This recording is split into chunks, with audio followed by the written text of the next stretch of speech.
Sa totoo lang, alam ng prod yun, nung nagkita kami for look test, before kami magkita, nagchat-chat na kami. Kasi ang huling chat namin was about Lenny and Bongbong eh. So, I'm sorry. So ang huli namin chat was about politics.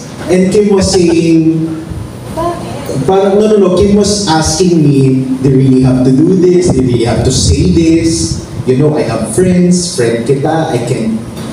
She's really a friend, no? Mag-iiyakan ba tayo? Basta ako, kaibigan ko talaga sila. So, yun yung huli naming chat. Daryl, nasaktan mo yung kaibigan ko. Daryl, kailangan mo ba talagang gawin to? So, tinitignan ko yung, paano ko mag-hello? Kasi hindi ako nagre-reply sa ganun niya eh. Please. Ganon. So, ako alam, hello, magsishoot na tayo. So, hindi ko alam paano. So, ang nangyari, nag-chat lang ako kay Je. Sabi ko, okay ba kayo? Can I call? Ganyan. So, usap. Nung nakita na kami sa look test, we just hugged each other. Di ba kami nag-uusap? Ay, ba't kami iiyak? Di ba kami nag-uusap? Nag-uusap na lang kami, parang konting Korea, pero nakapag-usap talaga kami nung nasa Pilipinas na. Kasi, ma'am, it was very different. It was very different for me, but it's very hard for them. Me, I don't mind being, bashed. If people hate me, I really don't give, So sila ganun eh, because they are really good people. So they get affected most of the time. So ako, hindi talaga. So hindi ko alam kung paano ko sila kakausapin. Hanggang ang dami namin ng pag-usapan na issue. Sa totoo lang sa pag-uusap namin, si Ate Ken, si Ate Isay, naging wardrobe na. Sila na yung nagpapalit ng mga artista. Kasi ang taga namin nag-iyakan kami dun sa shoot. In-explain ko sa kanya why I campaigned for these people, why she has to campaign with these people. It was very heartwarming because you get to understand your friend. Sa akin, hindi mahirap. But dun sa kwento ni Kim, kita ko talaga yung hirap niya having to be a Daryl Yap's friend in the midst of showbiz people who are actually very known to be the color of our table. So, ang sabi ko, okay, sige, pakinggan muna kita. Hanggang sa inopen up ni Kim yung hirap. So, I guess she's the rightful one to tell the story. But for me, I don't remember myself feeling anything bad for them. Specifically because I know na mas sila yung makaka-receive ng hindi magaganda. Kasi, kilala ko yung mga nakasamahan ko ng loob sa showbiz. Friends nila eh. So, I'm sure, sinasabi, Kim, Je, ba't naman ganyan si Daryl? So, sila yon. So, ito Kim. Ito na. Sa totoo lang po, kinakaba ko. Kasi alam ko kailangan ko siyang harapin. Paano ba? Ano ba, mama? Okay, so it was, medyo pinakalma ko lang yung sarili ko because it was very hard during that time because, sorry, wait lang. Pinakabahan ako talaga. I'm strong. Hello, meron nga ako in-hour sa page ko kasi bastos dun sa page ko kahapon. Anyway, it was very hard, but ayun, kung yung question if, kung, ano po yung... Everything was ironed out when you met. First time. Tama yung sinabi ni Dael, nung test namin, parang hindi namin alam kung ano bang mangyayari. Parang tinatry parang, ano bang, ready na ba? May mag-uusap ba about it? Kasi sa totoo lang po, wala sa amin eh. I mean, parang hindi sa wala. It was a very hard time for me. And Oo.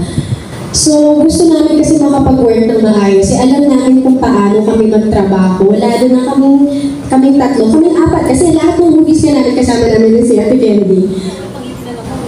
Oh my gosh!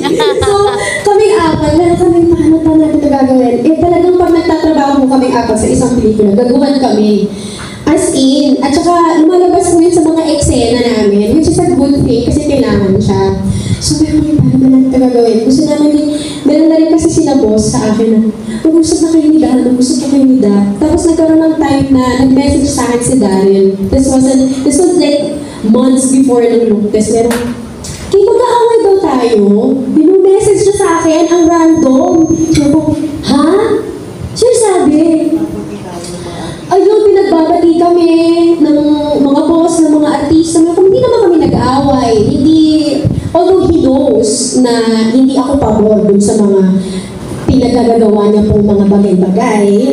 And I was very honest and open with that about it. And ang dami kong questions sa kanya. But then again, I am the kind of friend wherein tinanggap kita eh. Kaibigan kita. I will be right by your side. Kaya kitang ipagtanggol. But this time around, I will not talk to you muna. Alam niyo po yung ganong klaseng kaibigan. So, ang hirap kasi during that particular time, a lot of people would ask me to talk because I am enjoyable. Pagpili mo yun. And I have to say something and they know. Yes. Tapos, sobrang laking issue niya nung lumabas kami ni Jet. Doon. Tapos, ayan, mag-aaway na sila, magsasalita na siya ng anything about it. Pero hindi kasi kami ganun as a person. I mean, we would explain kung bakit kami doon, but we will not, ano yun, yung, hindi na magsalita. Pero kasi mas nandun po ako sa sobrang ipit na ipit po kami kasi parehong malapit sa puso ko eh. Diba? Yung mga kaibigan ko. Tapos, yung isang kaibigan ko na sabay kami nangarap, sabay kami bumaba sa stairs na yan, sabay kami na-emerge. Ang tawag ko sa kanya, Lord. Kasi may eksena sa jowa ko lang kinakausap niya si Lord, di ba? So ako yung Elsa niya.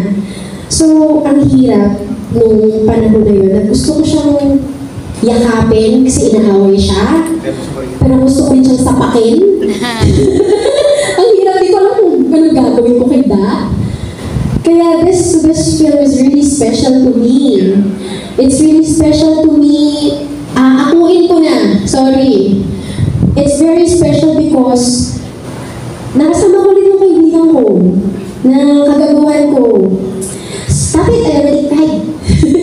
So nakasama ko siya ulit. Kasi palagi ko nga sinasabi na ang daming hindi nakakaalam ng isang side ni Daryl na ako lang nakakakita. Kasi hindi nyo alam yung Daryl na sabay ko hawak yung kamay sa taas. Tapos bababa kami. Tatanggapin ba tayo? Tapos that happened and I cannot talk to him anymore. So it's hard. Wherein the people that I don't want to hug also because I believe we have the same beliefs. Nag-start din ako doon. So it's hard. Gitna. So ang daming mahirap. So kaya important tong movie na to for me. So I'm not sure if I got to explain it. Yung from the breakup, dun sa ikaw at ako at ang ending, tapos yung breakup naman yun eh. Opo eh. Hindi ka dapat masaya itong pelikula ito. Ba't yung pinapaiyak? Ang ganda-ganda kayo eh. Pero just to let it all out, maswerte pa rin ako because, you know, Philippine showbiz is really a monster. And when you have friends like Kim and Gerald, you get to count your blessings more. Ang dami ko kasi kaibigan na artista din, na producers or director din na nung panahon ng eleksyon, talagang nawala yung mga kaibigan nila. No? That's why ako, masaya pa rin ako kasi nandiyan pa rin yung mga totoong kaibigan ko. I only have few friends in showbiz eh. Tapos lahat pa sila nasa kabila, no? Lahat nasa kabila. Itong katabi ko, Pangilinan pa yung apelido. So, ako, sabi ko, if they will stay as, if they will remain, if we will remain as friends, it's a huge thing. Because a lot of artistas, they lost their friends. Halimbawa, umakyat lang doon sa kampanya ni ganito, kumanta lang, sumayaw, and iiwasan na, nagsulian na ng kandila. Pero sa amin ni Kim at saka ni Gerald, they try to siguro babalik ako doon kasi matalino sila. Yun eh.